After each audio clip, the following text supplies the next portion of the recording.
Excuse me, Yes? I wonder if you could spare a few minutes to do a survey on transport. It won't take long. No, that's fine. Oh, lovely. The survey is on behalf of the local council. They'd like to know about what transport you use and any suggestions for improvement. Can I start by asking you how you travelled to town today? Sure, I came on the bus. Great. Now, can I get a few details about yourself? OK. What's your name? It's Louisa Yes. Hardy. Can you spell that, please? Yes, it's Hardie. Great, thanks. And can I have your address? It's 19 Whitestone Road. Oh, right, I know that area. It's Bradfield, isn't it? That's right. Is the postcode GT7? It's actually GT8 2LC. Great. And could I ask what your job is? Are you a student? I've actually just finished my training. I'm a hairdresser. Oh, right. And one more question in this section. What is the reason for you coming into town today? Actually, it's not for shopping today, which would be my normal reason, but to see the dentist. Right. Thanks. Now, in this last section, I'd like you to give us some ideas about the facilities and arrangements in the city for getting to and from work. Any suggestions you have for improvements? Well, something I've thought about for some time is that when I do walk and I'm doing a later shift, I think the lighting should be better. Yes, good point. And of course, I think it's a real shame they've been cutting down on the number of footpaths. They should have more of those. Then people would walk more. Yes, right. And I don't think there are enough trains. That's why I don't use them. You have to wait so long. Thanks. And finally, I'd like to ask your opinion on cycling. As you may know, there's a drive in the city to get more people to cycle to work. Right. But we realise that there are things which the council, but also employers, might do to help encourage workers to cycle to work. Yeah. Well, I have thought about it, and where I work there are no safe places to leave your bikes. OK. And also, I'd have to cycle uphill, and on a hot day I'd arrive at work pretty sweaty, so I think I'd need a shower somewhere at work. Right. And I suppose the last thing is that I wouldn't be all that confident about cycling on such busy roads. I think I'd like to see you offering training for that. You know, I'd feel a lot better about starting if that was the case. Well, that's very helpful. Thank you very much for your time.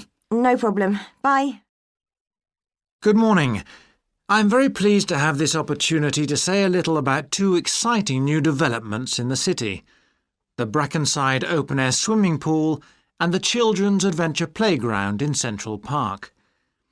As many of you may know, the idea for these initiatives came from you, the public, in the extensive consultation exercise which the City Council conducted last year. And they have been realised using money from the SWRDC, the South West Regional Development Commission. First of all, Brackenside Pool. As many of the older members of the audience will remember, there used to be a wonderful open-air pool on the seafront 30 years ago, but it had to close when it was judged to be unsafe. For the design of this new heated pool, we were very happy to secure the talents of internationally renowned architect Ellen Wendon, who has managed to combine a charming 1930s design, which fits in so well with many of the other buildings in the area, with up-to-the-minute features such as a recycling system, the only one of its kind in the world, which enables seawater to be used in the pool. Now, there's been quite a bit of discussion in the local press about whether there would be enough room for the number of visitors we're hoping to attract, but the design is deceptive, and there have been rigorous checks about capacity. Also, just in case you were wondering, we're on schedule for a June the 15th opening date, and well within budget, a testimony to the excellent work of local contractors Hickman's. We hope that as many people as possible will be there on June the 15th. We have engaged award-winning actress Coral White to declare the pool open, and there'll be drinks and snacks available at the poolside. There'll also be a competition for the public to decide on the sculpture we plan to have at the entrance. You will decide which famous historical figure from the city we should have. And now, moving on to the Central Park Playground, which we're pleased to announce has just won the Douglas Award for Safety. The news came through only last week. The unique design is based on the concept of the global village, with the playground being divided into 6 areas showing different parts of the world, each with a representative feature. For example, there is a section on Asia, and this is represented by rides and equipment in the shape of snakes, orangutans, tigers and so on, fauna native to the forests of the region. Moving south to the Antarctic, we couldn't run to an ice rink, I'm afraid, but opted instead for climbing blocks in the shape of mountains. I thought they could have had slides for the glaciers, but the designers did want to avoid being too literal. Then on to South America, and here the theme is El Dorado, games replicating the search for mines full of precious stones. And then, moving up to North America, here there was considerable debate. I know the contribution of cinema and jazz was considered, but the designers finally opted for rockets and the International Space Station. Eastwards to Europe then, and perhaps the most traditional choice of all the areas, medieval castles and other fortifications.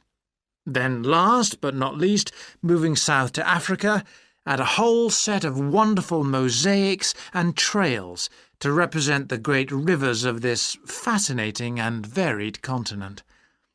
Now, the opening date for our global playground is the 10th of July, and again, we'd love to see you there. So, make a date and come and see this magnificent, original new amenity right in the heart of the city. Right, well, for our presentation, shall I start with the early life of Tor Heyerdahl? Sure. Why don't you begin with describing the type of boy he was, especially his passion for collecting things? That's right. He had his own little museum. And I think it's unusual for children to develop their own values and not join in their parents' hobbies. I'm thinking of how Heyerdahl wouldn't go hunting with his dad, for example. Yeah, he preferred to learn about nature by listening to his mother read to him. And quite early on, he knew he wanted to become an explorer when he grew up. That came from his camping trips he went on in Norway, I think. No, it was climbing that he spent his time on as a young man. Oh, right. After university, he married a classmate, and together they decided to experience living on a small island to find out how harsh weather conditions shaped people's lifestyles. As part of their preparation, before they left home, they learnt basic survival skills, like building a shelter. I guess they needed that knowledge in order to live wild in a remote location with few inhabitants, cut off by the sea, which is what they were aiming to do. An important part of your talk should be the radical theory Heyerdahl formed from examining mysterious ancient carvings that he happened to find on the island. I think you should finish with that. Okay. All right, Victor, so after your part, I'll talk about Tor Heyerdahl's adult life, continuing from the theory he had about Polynesian migration. Up until that time, of course, academics had believed that humans first migrated to the islands in Polynesia from Asia in the west. Yes, they thought that travel from the east was impossible because of the huge empty stretch of ocean that lies between the islands and the nearest inhabited land. Yes, but Heyerdahl spent ages studying the cloud movements, ocean currents, and wind patterns to find if it was actually possible. And another argument was that there was no tradition of large shipbuilding in the communities lying to the east of Polynesia. But Heyerdahl knew they made lots of coastal voyages in locally built canoes. Yes, or sailing on rafts, as was shown by the long voyage that Heyerdahl did next.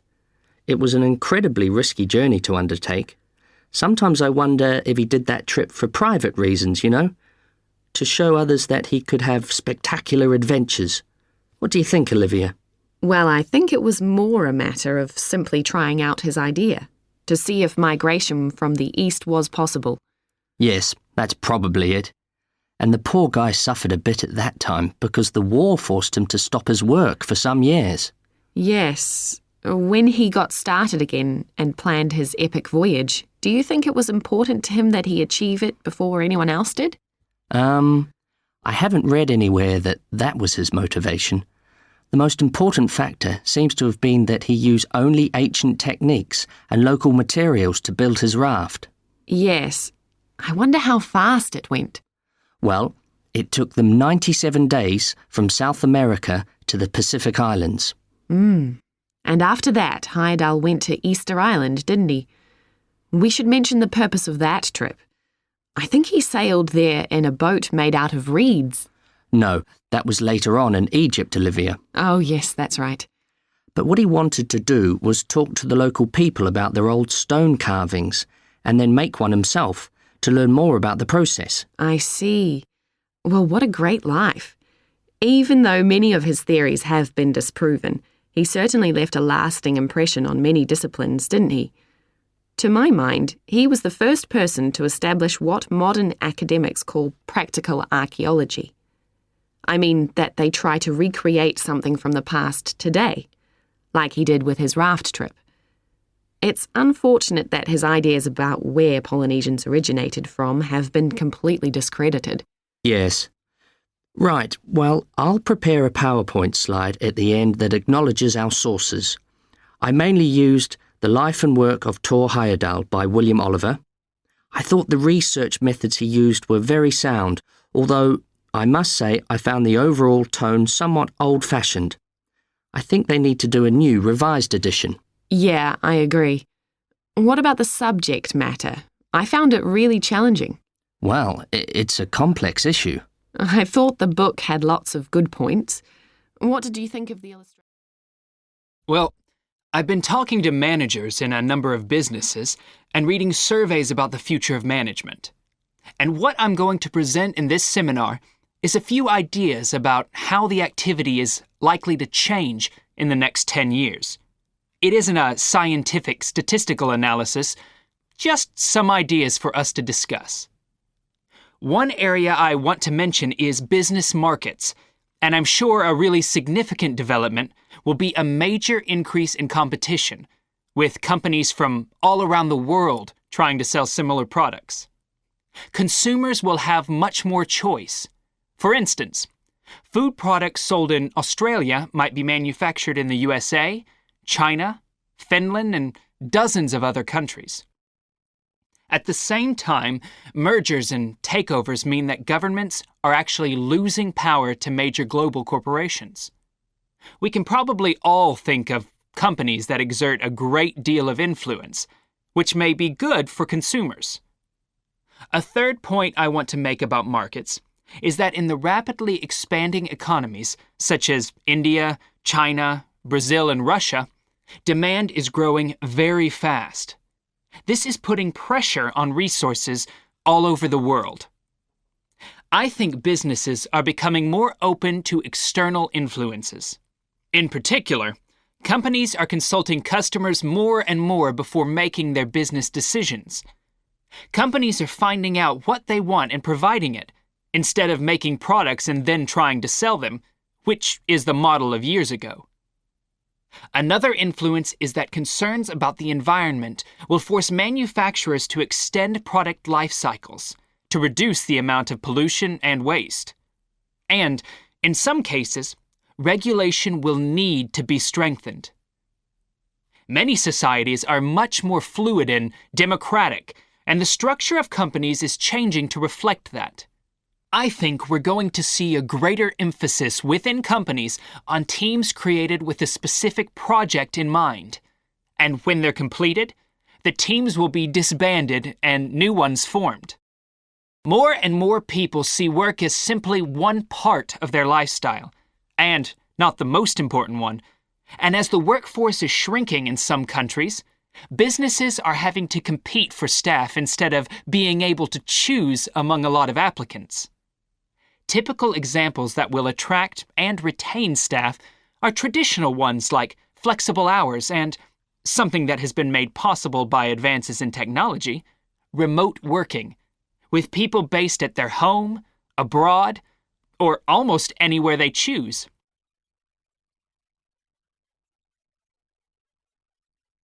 Management styles will almost certainly continue to change. Senior managers will require a lot more than the efficiency that they've always needed. Above all, they'll need great skills in leadership so that their organization can initiate and respond to change in a fast-moving world where they face lots of competing requirements and potential conflicts. In most of the world, the senior managers of large businesses are mainly men in their 50s and 60s. The predominant style of management will almost certainly become more consultative and collaborative, caused, above all, by more women moving into senior management positions.